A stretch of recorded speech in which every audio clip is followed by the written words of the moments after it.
اللہ تبارک و تعالیٰ نے ایک آیت کے اندر ارشاد فرماتا ہے اپنے محبوب جناب محمد رسول اللہ صلی اللہ علیہ وسلم کو مخاطب ہو کر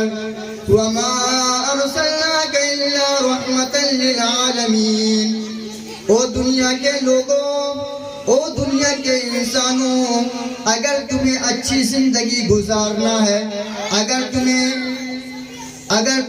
اچھی زندگی گزارنا ہے، اگر تمہیں اس دنیا میں اچھے کام کر کے جانا ہے، اگر تم یہ دنیا سے کامیاب ہو کر مرنا چاہتے ہو تو وَمَا أَرْسَلْنَاكَ إِلَّا رَحْمَةً لِّلْعَالَمِينَ کی آیت کو پڑھنا پڑے گا، اس کے ترجمے کو پڑھنا پڑے گا اور لوگوں سے پوچھنا پڑے گا کہ اس کے اندر ہے کیا، اس کے اندر کیا کہا جا رہا ہے، اس آیت کے اندر کیا بتانا اللہ تبارک و تعالیٰ فرماتا ہے۔ او انسانوں، او دنیا کے لوگوں، او میرے بندو، یاد رکھو، اگر تم لوگ یہ قرآن کی آیت کو پڑھو گے، اگر تم لوگ یہ قرآن کی آیت کو سمجھو گے، اگر تم لوگ یہ قرآن کی آیت کو سمجھنا چاہو گے، اگر تم نے اس قرآن پاک کی آیت کو سمجھ لیا اور اپنی زندگی کو یہ قرآن کی آیت سے گزارنا شروع کر دیا تو یقیناً تم سب کامیاب ہو جاؤ گے۔ اگر تم نے یہ قرآن کی آیت کو جھٹلایا، اگر تم نے یہ قرآن کی آیت کو اپنانے کی کوشش نہیں کی تو رب کائنات کی قسم ہم اور آپ کامیاب نہیں بلکہ ناکام ہو جائیں گے، کیونکہ اللہ تبارک و تعالیٰ نے فرمایا او دنیا کے انسانوں، او دنیا کے لوگوں، او میرے بندو بندیوں، یاد رکھو میں نے جناب محمد رسول اللہ صلی اللہ علیہ وسلم کو اس کائنات کے لیے نہیں، اس کائنات کے لیے، آپ کے لیے اور اس روئے زمین کے لیے، یہ آسمان و زمین کس کے لیے بنایا گیا؟ یہ آسمان و زمین جناب محمد رسول اللہ صلی اللہ علیہ وسلم کے لیے بنایا گیا، اور اللہ تبارک و تعالیٰ نے فرمایا یہ آیت میں نے اس لیے پڑھا تاکہ میں آپ کو یہ بتانا چاہتا ہوں کہ یہ دنیا میں ہمیں کس طرح زندگی گزارنا چاہیے۔ اگر ہم کو اپنی زندگی گزارنا ہے تو یہ آیت کو پڑھنا پڑے گا اور اپنی زندگی میں عمل کرنا پڑے گا۔ اگر ہم کو یہ دنیا کے اندر نکاح کرنا پڑے گا تو ہم کو یہ آیت کو پڑھ کر نبی سے پوچھنا پڑے گا۔ اگر ہم کو چلنا پڑے گا تو یہ آیت کو پڑھ کر نبی سے پوچھنا پڑے گا۔ اگر ہم کو کپڑا پہننا ہے تو یہ آیت کو پڑھ کر نبی کے طریقے کو دیکھنا پڑے گا۔ اگر ہم کو اپنے اعلیٰ اولاد کی پرورش کرنا ہے تو ہم کو یہ آیت کو پڑھ کر جناب محمد رسول اللہ صلی اللہ علیہ وسلم کی زندگی کو دیکھنا پڑے گا کہ ہمارے اور آپ کے نبی جناب محمد رسول اللہ صلی اللہ علیہ وسلم نے کیسی زندگی گزاری ہے۔ اگر ہم نکاح کرتے ہیں، اپنے بیٹے کا نکاح کرتے ہیں، اگر اپنے بچی کا نکاح کرتے ہیں تو ہمیں دیکھنا پڑے گا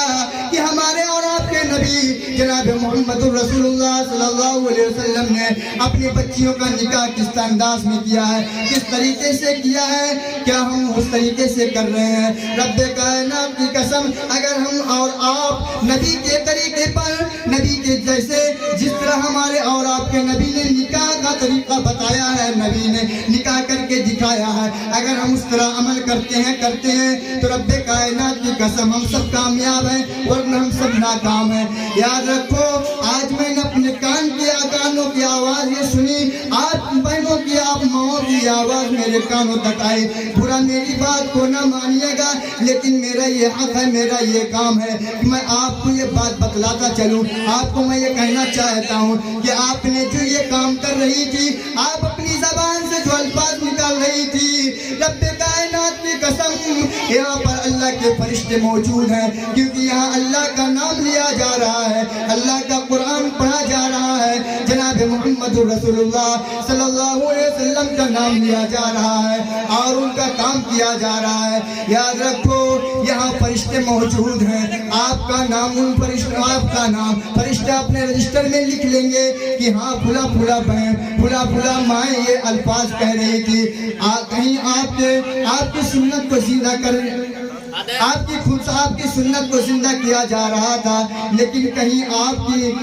کی سنت کے ساتھ ساتھ بدعت کا کام کیا جا رہا تھا، آپ کی سنت کے ساتھ ساتھ کہیں آپ شرک و بدعت کا کام کیا جا رہا تھا۔ او میری ماں اور بہنوں، اس بیٹے کی آواز کو سنو، اس بھائی کی آواز کو سنو، میں آپ کو یہ بتانا چاہتا ہوں، اللہ تبارک و تعالیٰ نے اپنے قرآن پاک کے اندر 18ویں پارے کے اندر ارشاد فرماتا ہے، یا ایھا الذین آمنوا تتبعوا خطوات الشیطان، اے ایمان والو شیطان کے نقش قدم پر مت چلو. اگر تم شیطان کے نقش قدم پر چلو گے تو شیطان تمہیں بے حیائی اور برے کاموں کی طرف گامزن کرے گا. تمہیں شیطان برے کام کی طرف لے کر آمادہ کرے گا. تمہیں شیطان برے کام کو کرنے کے لیے کہے گا. اس لیے میں آپ سے یہ مخاطب ہو کر کہنا چاہتا ہوں کہ آپ جو یہ گیت کا رسمن آپ کر رہی ہیں، آپ جو یہ گیت گا رہی ہیں، یہ ناجائز ہے، حرام ہے، بدعت ہے، شرک ہے. اس لیے یہ کہیں سے ثابت نہیں ہے. آپ تو اپنے بچے کا نکاح کرنا چاہتے ہیں نبی کی سنت پر. آپ تو اپنے بیٹی کا نکاح کرتے ہیں نبی کی سنت کے لیے. تو آپ بدعت کہاں سے لانا چاہتے ہیں؟ آپ یہ رسمن کہاں سے لا رہے ہیں؟ یاد رکھو، اگر آپ نے اپنے آل اولادوں کے نکاح میں اس طرح کے الفاظ کہے جو شرک و بدعات سے بھرا پڑا ہے، اگر آپ نے ایسے شاعر پڑھے جو شرک و بدعات ہے، تو یاد رکھو آپ کی آل اولاد اگر نکاح کر رہی ہے، رب کائنات کی قسم آج ہماری اولاد نکاح کر کے آتی ہے پھر بھی چین نہیں ملتا ہے. آج ہم اپنے بچوں کا نکاح کرتے ہیں، اسے سکون نہیں ملتا ہے. آج ہم اپنے آل اولادوں کی شادی بیاہ کرتے ہیں، اس سے جو آل اولاد پیدا ہوتا ہے وہ بچہ نیک نہیں بن پاتا ہے، وہ بچہ بیمار رہتا ہے، وہ بچہ پریشان رہتا ہے. کبھی اسے بیماری کا شکار ہونا پڑتا ہے، کبھی وہ بڑے بڑے تکالیف کا سامنا کرنا پڑتا ہے، کبھی کبھی اسے بڑے بڑے مرض کا سامنا کرنا پڑتا ہے. اس کی یہی وجہ ہے کہ ہم نے اپنے آل اولادوں کے خلاف ایسی سازش رچی ہے کہ آج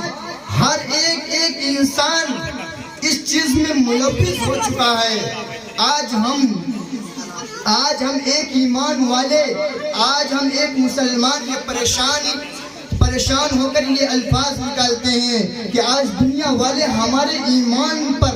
دباؤ ڈال رہا ہے. آج ہم لوگ یہ پریشان ہو کر اپنے الفاظ، اپنے زبان سے یہ کہتے ہیں کہ آج ہمارے دین پر آنچ آ رہی ہے اور غیر لوگ ہمارے دین کو اجاڑنے کی کوشش کر رہے ہیں، غیر لوگ ہمارے دین کو ختم کرنے کی کوشش کر رہے ہیں. آج غیر لوگ ہمارے قرآن کو جلا رہے ہیں، آج غیر لوگ ہمارے بچوں کو مار رہے ہیں، آج غیر لوگ ہماری مساجدوں کو ویران کر رہے ہیں، آج غیر لوگ ہمارے مدرسوں کو ختم کرنے کی مہم چلا رہے ہیں، آج غیر لوگ علماء حق کو مارنے کی کوشش کر رہے ہیں. مجھے بتاؤ کہ آج ہم ایمان والے ہو کر ہم ایمان کی دھجیاں نہیں اڑا رہے ہیں؟ مجھے بتائیے کہ آج ہماری مائیں، آج کلمہ پڑھنے والی ایک ماں جو لا الہ الا اللہ محمد رسول اللہ صلی اللہ علیہ وسلم پڑھنے والی ہے، آج اس کے گھر کے اندر ایسا شرک ہو رہا ہے، ایسا بدعت ہو رہا ہے جو قرآن کے خلاف چل رہی ہے. آج ہمارے گھر کے اندر ایسی مائیں ہیں، آج ہمارے گھر کے اندر ایسی بہنیں ہیں جو نہ نماز سے مطلب رکھتی ہے، نہ قرآن سے مطلب رکھتی ہے، نہ ایمان سے مطلب رکھتی ہے، نہ بڑوں کی ادب کرنے کی اس کے اندر احترام ہے، نہ اپنے بچوں کی صحیح پرورش کرنے کا اس کو کسی چیز کا کوئی پتہ نہیں ہے. آج ہم اور ہمارے گھر کی عورتیں اور مائیں اور بہنیں اس چیز میں ایسی ملوث ہو چکی ہیں کہ آج ہم برسر عام، آج ہم کھلا ایمان کی دھجیاں اڑا رہے ہیں. نہ آج ایک شوہر اپنی بیوی کو روکنے کی کوشش کر رہا ہے، نہ آج ایک بیٹا اپنی ماں کو روکنے کی کوشش کر رہا ہے، نہ آج ایک بھائی اپنی بہن کو روکنے کی کوشش کر رہا ہے، بلکہ اس کے موبائلوں کے اندر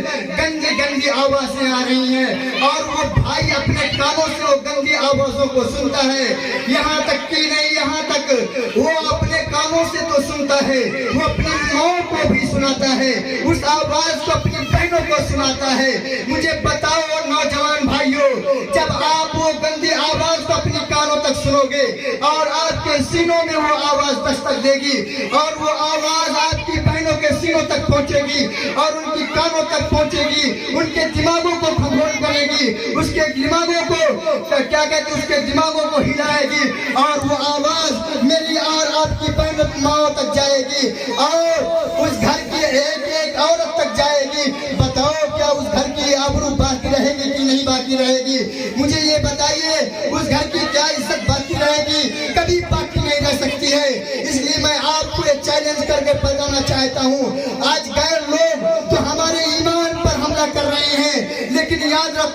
آج غیروں سے زیادہ تو ہم ایمان والے ہیں جو ایمان کے خلاف چل رہے ہیں. آج ہم ایمان والے ہیں جو قرآن کے خلاف چل کر اپنی زندگی گزار رہے ہیں. آج ہم ایمان والے ہیں لیکن کبھی بھی اپنے سر کو اس رب کائنات کے سامنے کبھی نہیں جھکانے کے لیے تیار ہوتے ہیں. آج ہم ایمان والے ہیں کبھی اللہ کے گھر کو آباد کرنے کے لیے تیار نہیں ہوتے ہیں. آج ہم ایمان والے ہیں اللہ کا گھر سنسان پڑا رہتا ہے, ہم اپنے گھر کو آباد کر رہے ہیں. رب کائنات کی قسم ہے, رب کائنات کہتا ہے, اللہ تبارک و تعالیٰ ارشاد فرماتا ہے او ایمان والو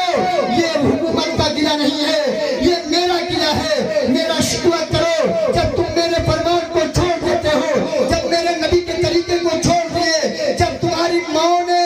میرے نبی کے طریقے کو چھوڑ دیا ہے, جب تمہاری بہنوں نے عائشہ کے کردار کو چھوڑ دیا ہے, جب تمہاری ماں نے فاطمہ کے کردار کو چھوڑ دیا ہے, تو میں نے تم پر ظالم بادشاہ کو مسلط کر دیا ہے. کبھی تم مودی کے نام سے یاد کرتے ہو, کبھی تم یوگی کے نام سے یاد کرتے ہو. یاد رکھو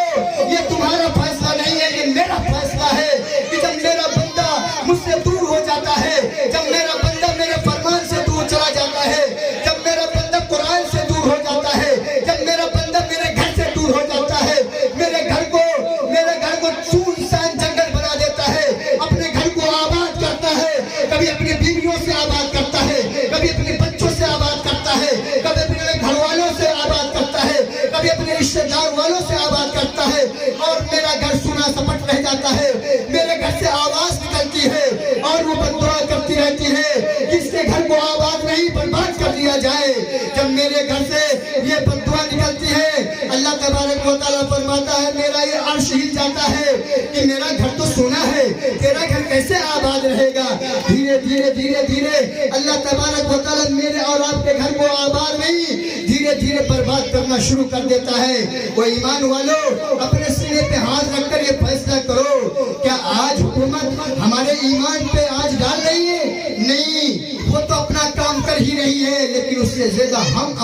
ہم اپنے ایمان کی دھجیاں اڑاتے چلے جا رہے ہیں, دھجیاں اڑاتے چلے جا رہے ہیں. آج ہم نہ تو دین کی بات سننا پسند کرتے ہیں,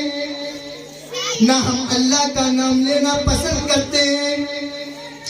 آج ہماری مائیں ایسے گناہوں میں ملوث ہوتی چلی جاتی ہیں, اپنے بچوں کو گود کے اندر رکھے ہوئے ہیں, پھر بھی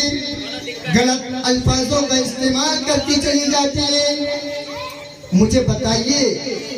جب وہ بچہ گود میں ہے اور مائیں لڑائیاں کریں, مائیں بدعت و خرافات کریں, کیا وہ بچہ نہیں سیکھا؟